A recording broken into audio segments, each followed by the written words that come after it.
হর হর মহাদেব। ওম নমঃ শিবায়। কেমন আছেন আপনারা সবাই? আমি দীপ্তেশ বি মণ্ডল। গ্রহণের যেটা ভারতে অদৃশ্য কিন্তু তার প্রভাব থাকছে বলে কিছু নিয়ম অবশ্যই মানা দরকার।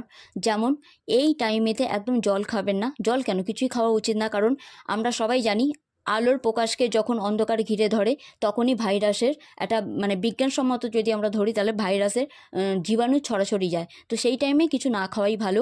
বরঞ্চ সেই টাইমে কোনো ব্যাড নিউজ যদি আপনারা পান, কোনো কাজ কিন্তু পণ্ড হওয়ারও একটা যোগ আছে। তাই ওই টাইমে কোনো রকম কাউকে কথা দেবেন না, কোনো সিদ্ধান্ত নেবেন না। ওই 3 ঘন্টা 39 মিনিট কোনোভাবে কোনো রিস্ক কাজ করবেন না, কোনো রিস্কি ডিসিশান নেবেন না।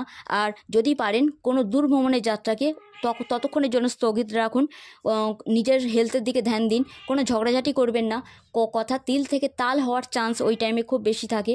ধার নেবেন না, ধার দেবেন না, কোনো টাকা ইনভেস্ট করবেন না, কোনোভাবে কোনো বিষয়েতে কারোর ওপর রাগারাগি করবেন না, আর জল খাবেন না।